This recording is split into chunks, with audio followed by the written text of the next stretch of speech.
my name is Katy Nygard.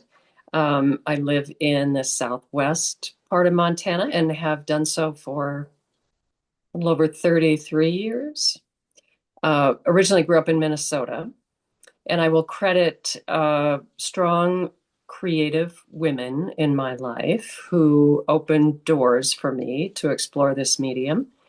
And so I began, uh, I was 5 years old when I sort of made up my own needle and thread with a piece of string and a bobby pin and started to weave through the tattered edges of my childhood blanket. And my mother was a very creative woman in many fields, and she took special note. So she really fostered that. And over the years, I guess I began garment making most prominently for myself, my sister. I did a little stint as a costumer. And then when I moved here, I made and sold fleece garments for women in the art show circuit for through the 90s. And then through that experience, being at art shows and exposed to other forms of art, the art quilt sort of came into my view and was very exciting. And so that's when I began to explore it, probably, I don't know, the late 90s.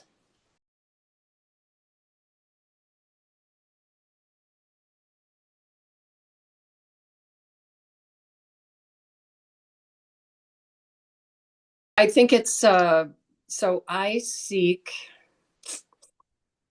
to explore the layers of life and my place in it. And a quilt certainly has that. It has texture, it has layers, it has a story. So all of that was very intriguing for me. Absolutely. Can you tell me a little bit about your workspace and the equipment you use to make your pieces? We have a walkout basement. My husband is a landscape photographer by hobby. So the entire 1,300 square feet of this floor of our house is all workspace. So I have about a 20 by 20 space that looks out over a creek and trees and mountains in the background. I have both garment making equipment and uh, quilt making equipment. And so some specialized machines in each category. Um, Big workspace for cutting, so like a big kitchen island size cutting area, and usually sort of stacked with pieces in progress.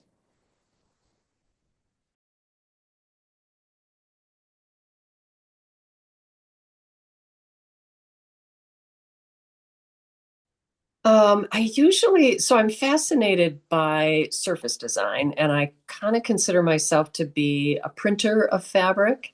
So I have a Thermofax machine. Are you familiar with that piece of equipment? And so I like to screen print things. I like to paint things. I like to make a variety of marks. So I have a stash of that inventory of fabrics because when I'm in between things, I just make fabric.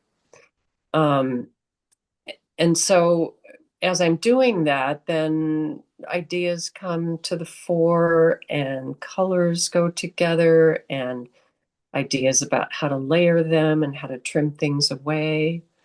Um, I think the biggest piece for me in the inspiration is over the years I've learned to leave space for it. So it arrives when I'm not focused on something else.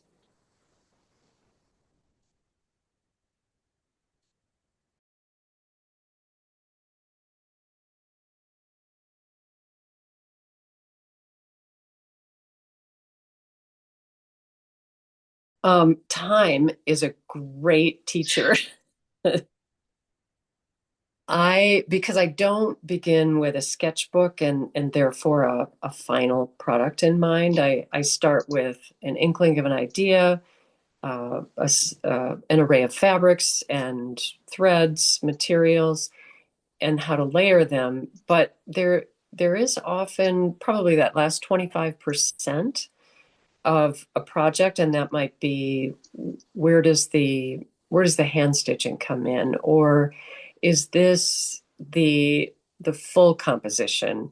And so my process often leaves about a 75% piece unfinished until it becomes really clear about how that comes together in final form. And that might be a couple of days, might be a couple of years. So I've learned to have some patience with that.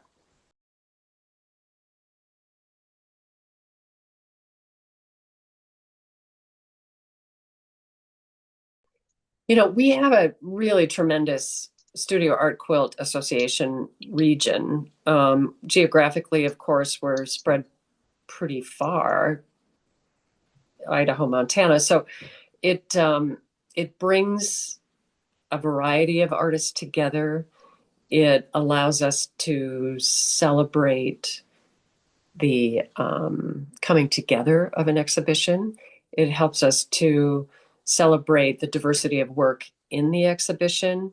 Um, and it's just a great supportive community that I learn a great deal from and that I feel very fortunate to be a part of.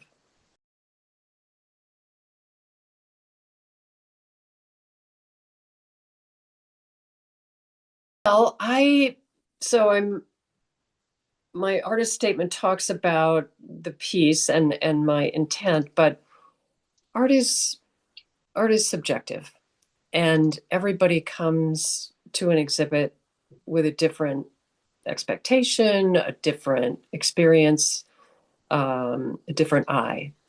And so I hope what I've done is to leave room with the color combinations, the layering, the trimming away. I hope I've left room for it to resonate in different ways for the viewing public.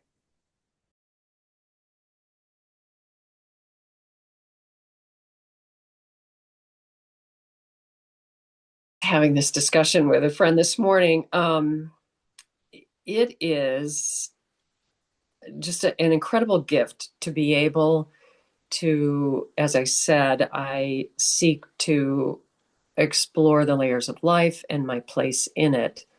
And being an artist allows such a rich way of expressing that has nothing to do with dialogue, with words. So I appreciate the limitless tools, techniques, colors, negative space. I appreciate all of that as I try and express myself. The other part about being an artist is a member of that community. And so there is like a camaraderie, um, a, a support system, a safety net. There's a way that artists push each other while at the same time supporting each other. Um, it just feels like a rich, diverse community that's like family.